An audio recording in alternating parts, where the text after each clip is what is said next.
Aujourd'hui dans Au détour d'un livre, je vais vous parler du livre Le Trône maudit de José Luis Corral et d'Antonio Pinheiro.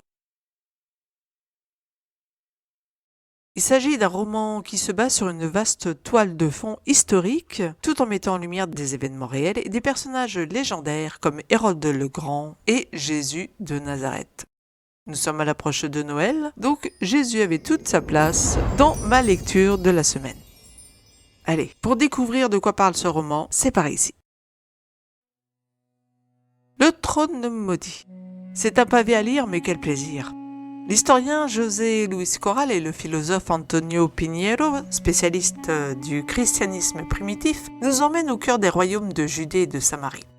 Le livre se distingue par deux parties. La première se passe après la mort du roi Hérode et nous entraîne dans la guerre de succession qui oppose les aînés du roi et leur tante, avec pour arbitre l'empereur Auguste et sa femme Livie. Guerre fratricide, manipulation, amour, haine, le tout sur fond de lois hébraïques et des préceptes à suivre ainsi que des intérêts de Rome qui choisit de démanteler le royaume de David afin de mieux le contrôler. La géopolitique tient donc énormément de place dans ce roman, vous le verrez. La seconde partie se déroule quelques années plus tard, alors que l'empereur vient de tirer sa révérence. Les cartes se rebattent avec l'avènement de Tibère, et c'est de nouveau l'occasion pour les descendants du grand Hérode de se replacer au centre de l'échiquier politique de l'époque. Deux autres personnages importants viennent occuper à leur tour la scène, Ponce Pilate et Jésus, le prédicateur prophète. Nous le découvrons ici d'ailleurs alors qu'il émerge lors de son baptême par Jean-Baptiste.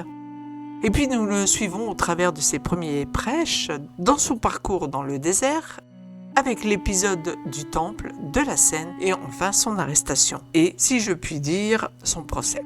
Ce livre cependant permet à des personnages secondaires de venir s'immiscer au premier plan et donc de soulager un peu la lecture politique de l'ensemble. C'est par exemple le cas avec Hippodame le Grec, le chef de la police du roi Antipas, témoin des événements mais aussi au cœur de l'action. Par son intermédiaire et son histoire d'amour avec Ruth, suivant comment on prononce le prénom, c'est l'occasion de voir les affres rencontrés par les amoureux déchirés dans un système religieux omniprésent aux dogmes rigides qui ne tolèrent que peu le mariage avec des gentils, c'est-à-dire les non-juifs. Car vous l'aurez compris, Antipas, lui, n'est pas juif du tout. Donc l'histoire d'amour entre ces deux-là est intéressante de ce point de vue à découvrir. Car comment faut faire ces deux-là pour s'aimer, se marier, si aucun des deux ne veut renier sa religion? Au niveau du style d'écriture, ce livre est assez fluide, bien que l'on puisse y trouver beaucoup de détails. Mais cela n'alourdit pas du tout l'ensemble de la lecture, au contraire. Le problème vient surtout du temps employé pour toutes les actions, qu'elles soient présentes ou passées. Il semble que le traducteur ait choisi d'opter effectivement pour le présent, mais pour le coup, parfois, on s'y perd, car les faits sont difficiles à remettre dans le contexte réel. Cependant, je vous rassure, cela n'enlève rien au plaisir de la lecture. Vous verrez, ce livre se lit comme un feuilleton, un peu à la Dumas. Certes, il est long et il faut du temps pour en venir à bout, il fait 572 pages, mais les vacances seront le moment idéal pour le faire, d'autant qu'il y a beaucoup de personnages à fixer. Le plus, on a une cartographie dans le roman de la Judée, de la Galilée de Samarie, de l'Empire romain sous Auguste, de Jérusalem, ainsi qu'un arbre généalogique des descendants d'Hérode et de l'empereur Auguste. Bref, voilà une magistrale leçon d'histoire sous fond de romans plantés au sein de l'histoire du peuple d'Israël que nous offrent avec Le Trône maudit les deux auteurs José Luis Corral et Antonio Pinheiro. Si vous aimez l'histoire romaine, si vous aimez l'histoire tout court, si vous aimez la géopolitique, si vous voulez en savoir un petit peu plus sur le procès de Jésus, si vous voulez connaître également le roi Hérode, comment ça se jouait avec Rome, je vous conseille donc de découvrir ce livre, auquel j'ai donné d'ailleurs la note de 4,5 sur 5. Voilà, c'est tout pour aujourd'hui.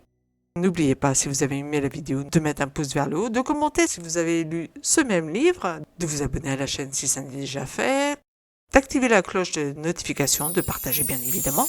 Et moi, je vous souhaite de passer un très joyeux Noël et je vous dis à très bientôt pour une nouvelle lecture sur auditournalivre.com.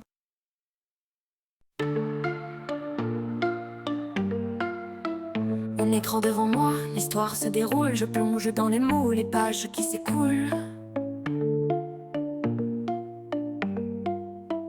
Vidéo en cours, critique et récit, une chaîne enchantée, la vie bien choisie. Autour d'un livre, critiques qui font rêver, portraits d'écrivains, des histoires à partager.